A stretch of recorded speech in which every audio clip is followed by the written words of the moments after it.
bem, senhoras e senhores, eu sou Felipe Noronha, este é o Belvin de Santos, Santos que contratou Gabriel Menino, revelado, claro, pelo Palmeiras, e que estava no Atlético Mineiro na temporada passada, chega por empréstimo de 1 ano, o que para mim indica algumas coisas, e é isso que nós vamos analisar aqui neste vídeo. A análise aqui é sobre o que eu enxergo que ele pode fazer pelo Santos e os motivos pelos quais ele veio. E começando por essa questão do empréstimo, eu acho que o Santos tem um planejamento a curto prazo e vai um pouco de encontro, né? De encontro é quando colide ao que o Marcelo Teixeira falou algumas vezes durante a temporada passada, de ser contra uma reformulação total a cada temporada. Mas a gente precisa lembrar, e eu acabei não falando isso no vídeo do Gabigol, mas falo agora, que tem eleição no fim dessa temporada. Eleição no Santos, né? Deixando isso claro. Então, creio eu que Marcelo Teixeira fará qualquer coisa em termos de loucuras financeiras ou ousadias financeiras, vai? E de reformulação no time para que esse ano o Santos, enfim, saia da zica. Ou da seca. E, enfim, por mim, tudo bem, no sentido de que a gente precisa de um título, né? São 10 anos já. Nosso último título foi em 2016, são 10 anos de fato. Então, eu enxergo que Marcelo Teixeira, até para aumentar suas chances ou de reeleição ou de colocar alguém de sua chapa no lugar em dezembro, queira fazer de tudo para ser campeão esse ano. E isso significa reformular a todo custo. E isso significa também empréstimos curtos, para que a força do time esteja nesse ano e aí no ano que vem ele ou outra pessoa que entrar tenha que se virar. Lembrando que ele falou constantemente, várias vezes, que um dos pontos fortes do Mirassol era que eles tinham uma base construída e que o Santos precisou ficar reconstruindo toda hora. No que meio que não é verdade, o Mirassol mudou bastante da Série B pro time que acabou indo para Libertadores. E o Santos tá mudando, né? Se ele era contra, continua mudando. Bom, dito isso, eu acho realmente que o empréstimo de 1 ano tem a ver, tanto no caso do Gabigol, quanto no Gabriel Menino, com essa relação eleitoral. Achismo, fortalecimento. Marcelo sair de uma presidência sem título significaria muito para a chapa dele, para o pessoal do grupo dele. Eu acho que eles sentem que, se não ganharem um título, podem não ganhar a eleição. Tá, mas vamos... Senhoras e senhores, 90 graus em Santos, a gente veio pra praia e a gente esqueceu a sacolinha com a garrafa da Volcase no sol. Aí eu falei, ferrou, como é que eu vou tomar água gelada nessa situação? Pois bem, toquei na garrafa e ela obviamente estava quente, porque estava no sol. Mas a garrafa de tamanha qualidade que o quê? Tomamos a água, estava geladíssima, conservou a temperatura ideal para a praia. Então eu recomendo que você compre sua garrafa Urban ou qualquer outro modelo lá na Volcase. Qualquer coisa está na tela, link na descrição. E o cupom qual é? É o 20 Santos. A garrafa pode ficar quente, o sol torando, mas a água vai estar geladinha aqui na Praia de Santos. Tá, mas vamos falar do Gabriel Menino em campo, que no fim das contas é o que importa. Mas o curto prazo tem uma relação com isso, na minha visão. E é o seguinte: para que você conquiste coisas no Brasil hoje, você precisa, em termos nacionais, bater times riquíssimos como o Flamengo, e em termos estaduais conseguir bater de frente com um time riquíssimo que é o Palmeiras. Claro, o Corinthians, por exemplo, ganhou tanto nacionalmente quanto no estadual ano passado, então você consegue, mas o Corinthians tinha peças interessantes no banco de reservas, nada assim volumoso, nada genial, mas conseguia, né?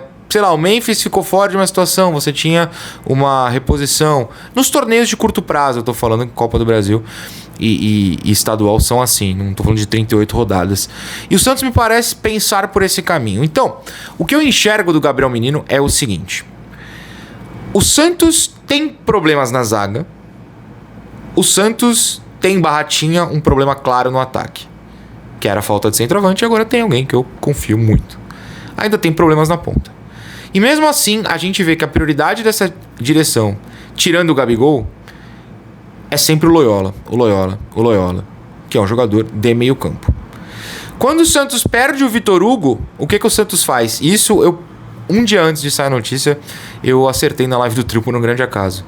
Eu falei, olha, se o Galo tá querendo o Vitor Hugo, e aí tem que negociar com o Flamengo, Algo me diz que o Santos vai dar uma ligada pra lá e falar: mas não tem um jogador aí não? Não tem um jogador pra nós não? Que foi o que o Santos fez. E acabou com o menino. E ao perder um jogador de meio campo, o Santos não aceitou simplesmente: ok, um a menos a gente consegue se virar. Quando o Santos segue, né, tomando negativas do Loyola, as notícias dão conta que a vinda do Gabriel Menino não acaba com a vontade do Santos de ter o Loyola. Porque o Santos, nesse momento, me parece acreditar que o Vojvoda é o nome para ficar o ano inteiro. O planejamento tá na mão dele. Ele declarou, após a partida contra o Novo Horizontino, aceita, ou pelo menos vê com bons olhos, um certo rodízio. Eu acho que rodízio é uma palavra forte, mas mudança de escalação, porque o prazo é muito curto no estadual. 8 de março é a final, gente. A gente já tá em... Eu tô gravando esse vídeo no dia 12 de janeiro. Então, assim, menos de 2 meses pra final. Tem final, tem semi, tem quarta, tem primeira fase. São 4 oportunidades de você ser eliminado, né? Então é muito curto, é um tiro muito curto. E aí você vai precisar mexer. E como é que você compete contra um Palmeiras, né? Vamos pegar o Palmeiras de exemplo aqui. Num Paulista curtíssimo, quando eles podem escalar um time no domingo, um outro time inteiro na quarta, um outro time inteiro no sábado, e você tem que ficar ou com os 11 titulares de sempre, ou é um pandemônio. Você reforça mesmo quando não é um setor de extrema necessidade. E é isso que o Santos tem feito no meio campo. Primeiro, na busca pelo Loyola. Segundo, ao trazer o Gabriel Menino. Porque o Menino é um cara que supostamente, porque a gente sabe que os últimos 2 anos dele não foram grande coisa, tanto que o Palmeiras libera e o Galo não ficou satisfeito com ele, é um cara que supostamente, reiterando, pode jogar em todas as posições do meio campo. Não é o ideal ser o primeiro volante, mas a gente tem o Arão, a gente tem o Zé Rafael, a gente tem o Schmidt, vai, se você quiser, e ainda tem o Rincon. Mas tem o Arão titular e eu acho que o Zé seria um grande primeiro substituto. Veja, não é o primeiro reserva. Pode jogar junto com o Arão. Digo, hoje não tem Arão. Aí bota o Zé ali. Ou o Schmidt e o Zé avançado, como foi ano passado. Beleza. Só que meio campo, daí pra frente, é uma posição que no Santos em específico, com o Vojvoda, corre muito. O Schmidt tem que correr pra lá e pra cá. O Schmidt ajuda na pressão. O Schmidt é o primeiro cara, e tem vários vídeos aqui no canal mostrando, e no vídeo tático após Santos e Novo Horizontino eu mostrei, é o mais recente. A marcação-pressão do Santos coloca o Schmidt logo atrás do grupo de ataque, lá pertinho da área. O goleiro tocou pro lado, é o Schmidt que tem que correr pra esse lado. Mas a bola foi invertida, é o Schmidt que corre pro outro lado. É ele que tira a bola, o passe curto, pra um volante do rival. É ele que marca lá em cima pra matar o jogo. E o Gabriel Menino, supostamente, tudo que eu tô falando do Gabriel Menino é suposto, porque a gente não sabe quando ele vai chegar, pode fazer isso. O Arão marca atrás. Quando é o Zé Rafael e não o Schmidt, é o Schmidt que vai dar esse bote lá em cima. E aí, mudando para o Zé Rafael, o que o Zé Rafael tem feito muito com o Vojvoda? Entrado na área. O Zé Rafael é o cara do meio campo que entra na área para bater de primeira, para receber na meia-lua. A gente costuma chamar esse cara de armador, mas ele é o cara meio que surpresa. E o Menino supostamente pode fazer isso. Você pega os skills and highlights dele pelo Galo, os poucos que existem são como elemento surpresa entrando na área. No Palmeiras já era assim. Então eu acho que ele pode fazer essas duas posições.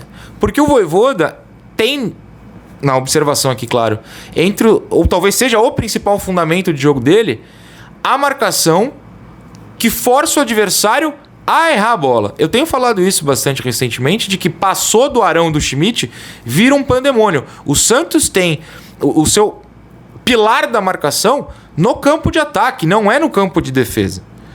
Então, o Santos tem que ter meio-campistas que consigam percorrer todo o meio-campo, né?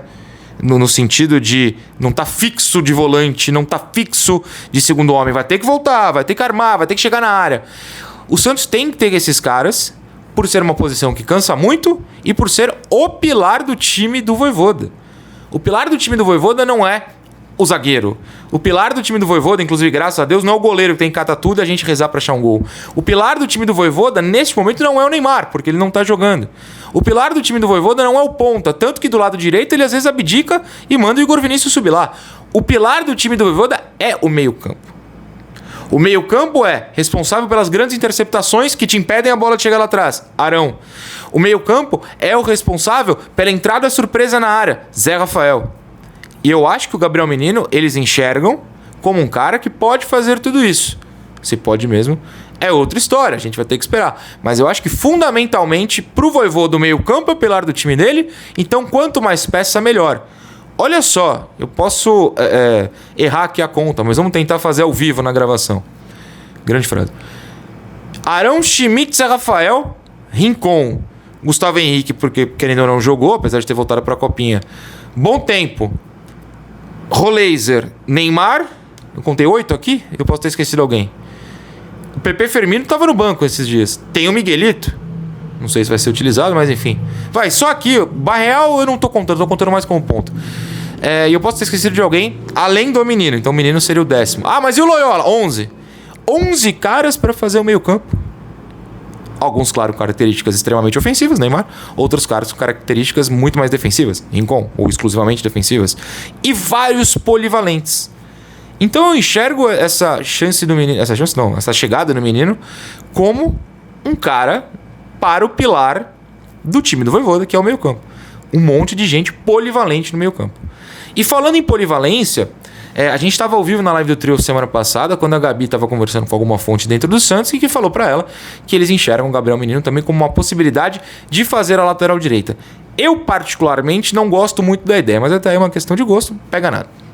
Mas, ao conseguir jogar em todos os setores do meio campo, ele também consegue, olha só que coisa óbvia, jogar pela direita.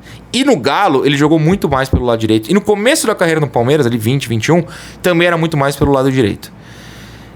Eu não tô nem falando de partidas improvisadas de fato de lateral. Tô falando que no meio campo ele cai mais pro lado direito. É meio como um Bom Tempo faz, por exemplo. E ao argumentar que ele pode fazer a lateral direita, o que eu não acho que seja uma grande ideia, mas enfim, de repente é. Eu acho que significa que internamente no Santos, eles enxergam o Igor Vinícius em grande fase. Ok. Realmente não tem confiança no Sherman para subir. O que, por enquanto... Eu tô gravando isso antes do jogo da segunda-feira na Copinha, então não sei o que vai acontecer, mas com a Copinha rolando faz sentido. E que eles são muito contra o Mike e que perceberam que o Mike deu muito errado. Porque você argumentar que precisa de um cara polivalente, porque pode fazer a lateral direita, quando você tem 3 caras que são de fato laterais lá, é porque você não tá satisfeito. Então eu acho que todo mundo, nos treinos, tá? Não tô falando de jogos a gente viu. Nos treinos... a gente viu... eles viram que o Mike realmente não tem a menor condição. Isso significa que o Santos vai se livrar do Mike? Eu acho basicamente impossível pelo salário altíssimo e contrato longo. Mas que o Santos gostaria de se livrar do Mike? Pra mim, é mais um indício de que sim. Mas de verdade, a análise do Gabriel Menino eu acho que é uma análise coletiva. É dentro do que o Vojvoda pensa pro Santos, da confiança da diretoria do Santos no Vojvoda e dentro da... não sei se é pressa, da urgência... talvez englobe mais o conceito de, no seu último ano como presidente do Santos, Marcelo Teixeira e essa diretoria queiram a qualquer custo, qualquer taça. E de novo, eu também, meu amigo. Eu também. Se eu acho boa ou má ideia a contratação do Menino pra gente completar, olha, vou ser bem honesto. Sou do pensamento de que nos últimos anos, pelo menos 2, ele não rendeu nem perto do que rendeu no Palmeiras. A ideia de que ele recebeu a ligação do Vojvoda e topou na hora vir pra cá pode mostrar que ele não se encaixou, não se deu bem no Galo, que pode ter relação com o São Paulo ou não, enfim. 2, que ele acredita que um ambiente melhor pode fazer com que ele volte ao bom futebol. E 3, que talvez lá no Palmeiras ele tenha conquistado muito cedo tudo, menos o Mundial, porque de fato conquistou. E aí você dá uma queda em motivação. Tanto que o Palmeiras pode ter sentido isso e não ter feito muita força para segurá-lo antes dele sair. Então eu acho que assim, se for bom, maravilha, mais opções no que tem sido o pilar do Vojvoda.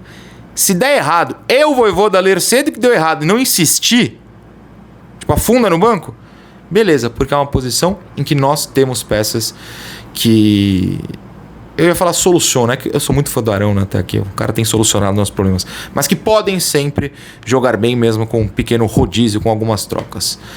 É isso que eu tenho a dizer sobre Gabriel Menino neste momento.